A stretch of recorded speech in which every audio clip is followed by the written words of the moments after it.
Assalamualaikum warahmatullahi wabarakatuh. Nah, di tengah wabah pandemi COVID-19 ini, mengharuskan peserta didik tidak terkecuali anak SD untuk belajar di rumah atau home learning. Nah, di video kali ini kami akan membahas mengenai bagaimana sih peran manajemen pendidikan, khususnya manajemen kesiswaan di SD dalam pembelajaran secara daring atau online. Mari kita simak video berikut ini. Nah, sebelum membahas bagaimana peran manajemen kesiswaan di SD dalam pembelajaran daring, nah kita harus mengetahui terlebih dahulu apa sih manajemen kesiswaan itu.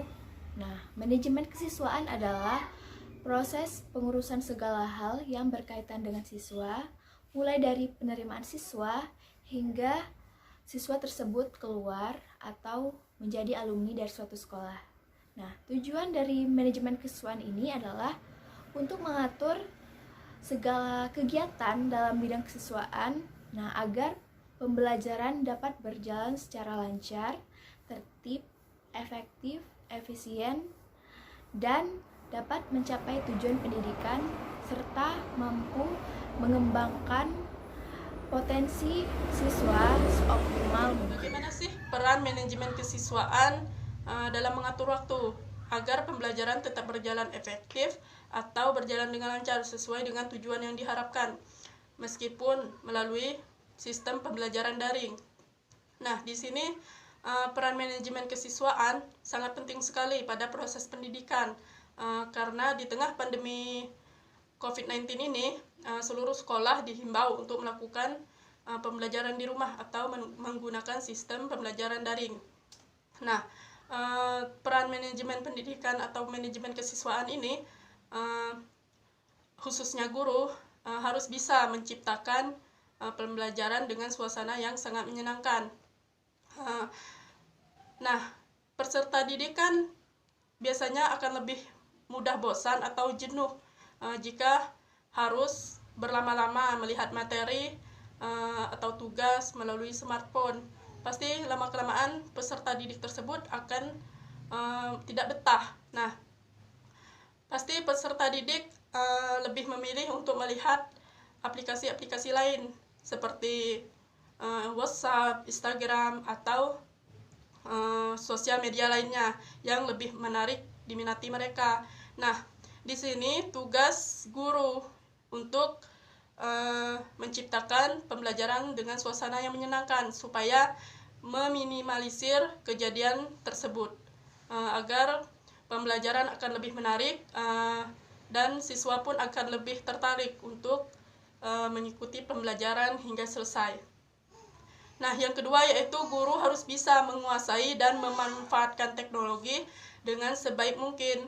Nah, di sini tugas guru yaitu guru harus bisa menguasai teknologi yang sudah ada hingga sekarang ini. Teknologi kan sudah canggih. Nah, guru harus bisa menguasai teknologi agar memudahkan proses pembelajaran. Nah, jika guru menguasai, maka pembelajaran pun akan semakin mudah, seperti penugasan melalui Google Classroom atau presentasi melalui Google Meet, dan pemberian pretest atau post-test menggunakan Google Drive. Yang ketiga yaitu guru harus melakukan pembelajaran terencana atau efektif. Nah, di sini guru harus bisa merencanakan suatu pembelajaran agar lebih terkesan efektif. Nah, di sini guru bisa telah mempersiapkan materi sebelum pembelajaran berlangsung. Jadi, saat pembelajaran berlangsung, maka guru bisa langsung menjelaskan karena materi sebelumnya sudah dipersiapkan terlebih dahulu. Yang keempat yaitu guru harus bisa memanfaatkan waktu dengan sebaik-baiknya.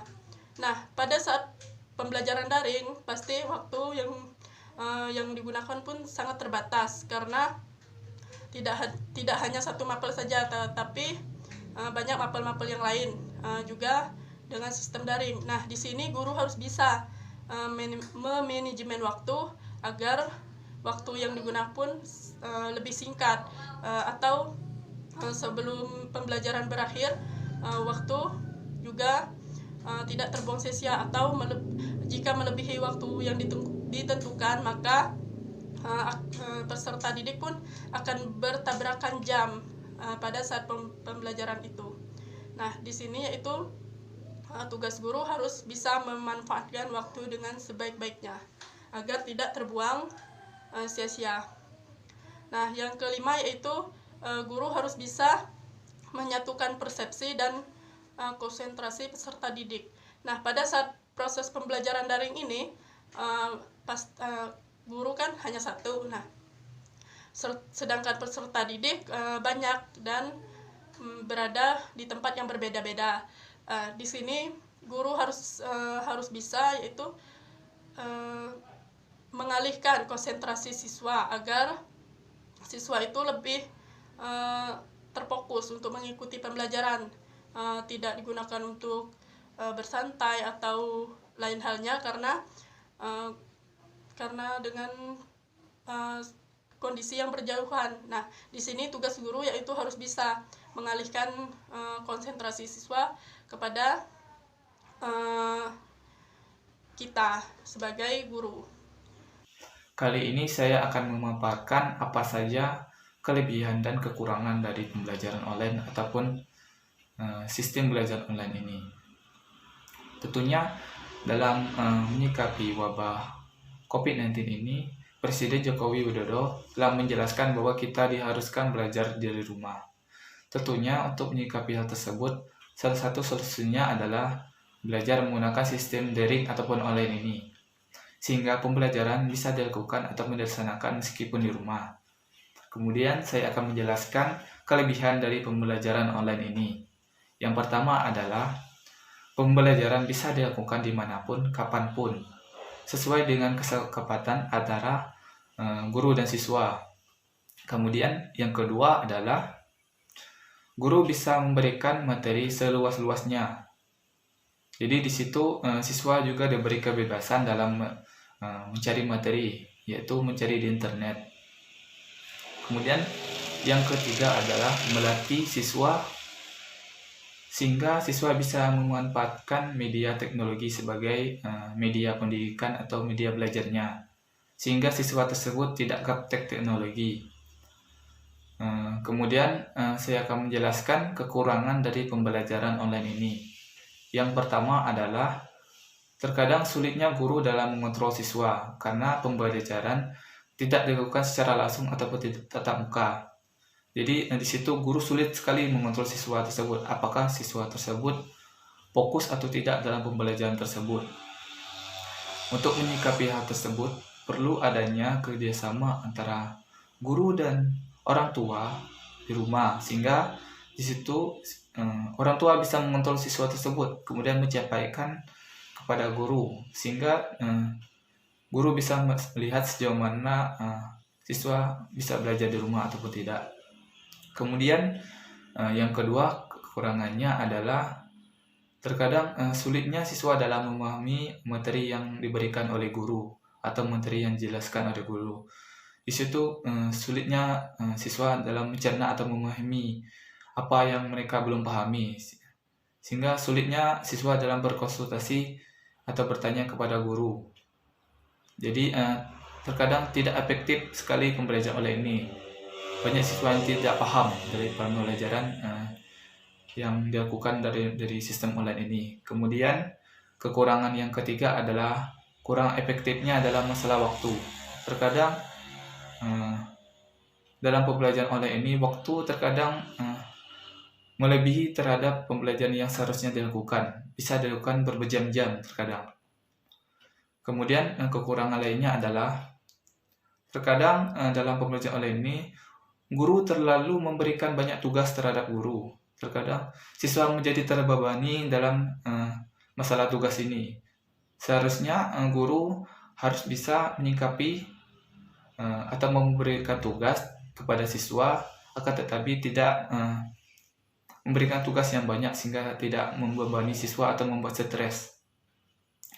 Kemudian kekurangan yang keempat adalah terkadang siswa terkendala masalah jaringan internet. Terkadang banyak sekali siswa yang berada di tempat ataupun desa terpencil yang bisa terkendala jaringan. Adapun masalah jaringan ini gara-gara hujan ataupun mati listrik ataupun tidak adanya listrik, sehingga mengganggu jaringan terhadap pembelajaran yang akan dilakukan. Nah, pembelajaran secara daring atau online ini sudah berjalan hampir 2 bulan lamanya.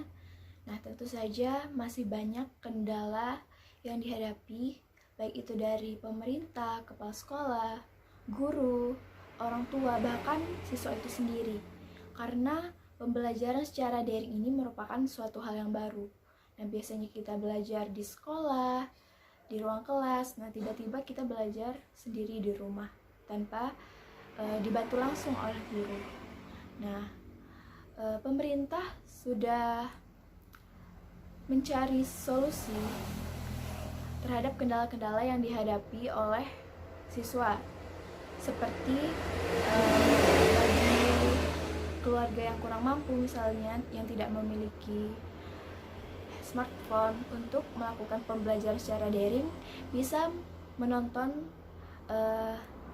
tayangan di televisi yang telah disediakan oleh pemerintah mengenai materi-materi yang diajarkan. Nah, biasanya pembelajarannya itu sesuai jadwal, misalnya untuk SD dari jam 7:30 sampai jam 8, SMP dari jam 8 sampai setengah 9, dan seterusnya. Nah, selain itu banyak sekali kendala yang dihadapi oleh guru. Contohnya, guru kesulitan untuk menerapkan metode yang tepat dalam pembelajaran. Nah, kali ini harus ada kerjasama antara kepala sekolah dan guru. Bagaimana mencari solusi terhadap permasalahan metode tersebut agar pembelajaran tetap tersampaikan dengan baik tanpa membebani siswa, karena banyak sekali siswa yang mengeluh banyak tugas segala macam. Nah, hal ini harus terus dievaluasi oleh sekolah, baik itu kepala sekolah ataupun guru, bagaimana agar pembelajaran tetap menyenangkan seperti berada di sekolah. Nah, untuk orang tua, biasanya anak belajar di sekolah dan tiba-tiba sekarang belajar di rumah. Nah, orang tua banyak sekali yang mengeluh kesulitan. Nah, karena harus mengajari anak-anaknya sementara banyak pekerjaan lainnya harus dikerjakan. Nah, orang tua pun harus ikut andil dalam pembelajaran dari ini. Karena kalau tidak, anak itu akan stres, mana pembelajarannya atau tugasnya banyak ditambah orang tua yang tidak mendukung. Nah, ini merupakan suatu hal yang perlu diperbaiki. Orang tua harus tetap sabar dalam membimbing anaknya. Nah, untuk peserta didik sendiri atau anak sendiri harus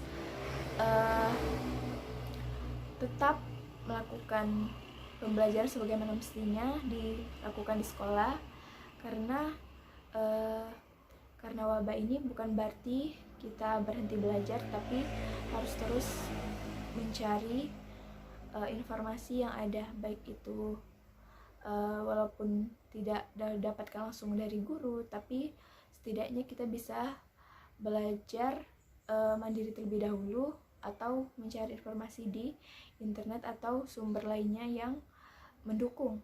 Nah, intinya adalah perlu adanya kerjasama antara pemerintah, kepala sekolah, guru, orang tua ataupun siswa dalam menyikapi pembelajaran dari ini agar pembelajaran tetap menyenangkan dan tujuan pembelajaran dan pendidikan itu sendiri bisa tercapai. Saya Akbar Imam Mutaki. Dan saya Relia Ayuni. Terima kasih telah menonton video ini. Semoga bermanfaat bagi kita semua. Dan kami mengucapkan Selamat Hari Pendidikan Nasional 2020. Ingarsa Sungtulada, Ing Madia Mangunkarsa, Tut Uri Handayani. Semoga pandemi COVID-19 ini segera berakhir dan kita bisa belajar dan beraktivitas seperti biasanya. Terima kasih. Wassalamualaikum warahmatullahi wabarakatuh.